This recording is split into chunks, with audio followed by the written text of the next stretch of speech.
Muli nagkainitan sina Senador Kiko Pangilinan, Senador Robin Padilla kahapon. Nangyari sa Senate Lounge habang nakabreak po ang mga senador. May unang balita si Ian Cruz. Batang alas 4:30 ng hapon na magkumpulan ang mga tao sa Senate Lounge. Nakasuspindi noon ang sesyon para sa break ng mga senador. Nagkatensyon pala sa pagitan ni Senador Robin Padilla at Senador Kiko Pangilinan. Bukod sa mga tauhan ng Senate Sergeant at Arms, nagtungo rin doon ang ilang staff ng mga senador. Pero on their way out, going to the lounge, medyo nagkaroon ng commotion ulit si Senator Robin at si Senator Pangilinan. But it was quickly satisfied, settled. Medyo nagtatabilan ng konti, nagsagutan na ulit nag-break sila doon. So magmimerienda lang sana sila. But on their way out, medyo siguro nagsagutan ulit. So muntik na nagkaroon ng muntik lang naman, muntik lang. Hindi nagustuhan ni Padilla ang anyay pagtataas sa kanya ng boses ni Pangilinan sa gitna ng pagtalakay sa tangkang pag-aresto kay Senador Ronald Bato de la Rosa. I'm appealing that perhaps this matter should be tackled in the committee rather than in this in plenary so that we can address other concerns, Mr. President. Paano natin pag-uusapan yung ibang... And for the record, Mr. President, I still have the floor. Bago ang insidente sa Senate Lounge, tumayo sa plenaryo si Padilla para kondenahin ang ginawa ni Pangilinan. Ako po ay neophyte kung tawagin.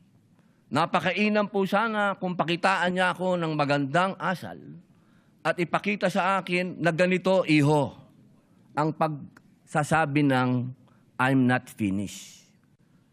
Hindi yung I have the floor with the burning eyes and the very high voice. Ipinunto rin ni Padilla ang tangkang pakikipagkamay sa kanya ni Pangilinan, bagay na hindi tinanggap ni Padilla dahil ang gusto niya sa Senate floor mag-sorry si Pangilinan. Hindi po ito usapin ng lalabas tayo sa media at sasabihin mong balat sibuyas ako. E di tapon na natin itong rules of the Senate. Ang sinasabi ko dito, tanggalin natin yan sa record dahil ayokong mababasa yan ng aking mga anak at apo na ang isang Muslim senator ay sinisigaw-sigawan dito sa plenaryo. Sagot naman ni Pangilinan, Ang suggestion ko ay dahil napanood ko sa balita na nais pong magsampa ng ethics case laban sa atin na si Senator Robin Padilla. So ang suggestion ko, isampa na yung ethics case at doon na po sa Ethics Committee natin pag-usapan ito dahil marami pang ibang mga mas importanteng bagay sa aking paniwala ang dapat nating talakayin. Wala na po siguro mas importante kung rules of the Senate ang pinag-uusapan natin. So, ang ibig pong sabihin ba niyan na hindi kayang mahumingi ng paumanhin ng isang veteran senator?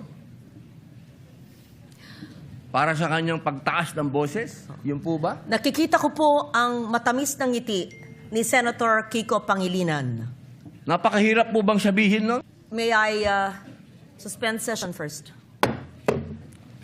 matapos ang mahigit kalahating oras, nangyari na ang komosyon sa Senate Lounge. Naagapan naman ng mga kapwa senador ang gulo, pero hindi pa nagkabati ang dalawa. Medyo hindi pa masyado settled, kasi di ba ang request ni Senator Robin is to apologize at the plenary, which the other Senator Pangilinan would not agree. Ayon kay Senadora Amy Marcos, hindi naman nagpang-abot sina Pangilinan at Padilla. Ay, hindi naman. Nandun ako sa gitna. Ako dapat ang nasa pok eh. Wala naman nangyari. Daldalan lang. Na-excite lang ang mga tao. Wala naman nangyari. Pagkatapos ng komosyon, nakita ng ating news team si Pangilinan. Mais naman ang kanyang lagay. Hindi siya nagbigay ng pahayag. Sinubukan din namin kunin ang panig ni Padilla, pero ngumiti lang ito. Ito ang unang balita. Ian Cruz, GMA News.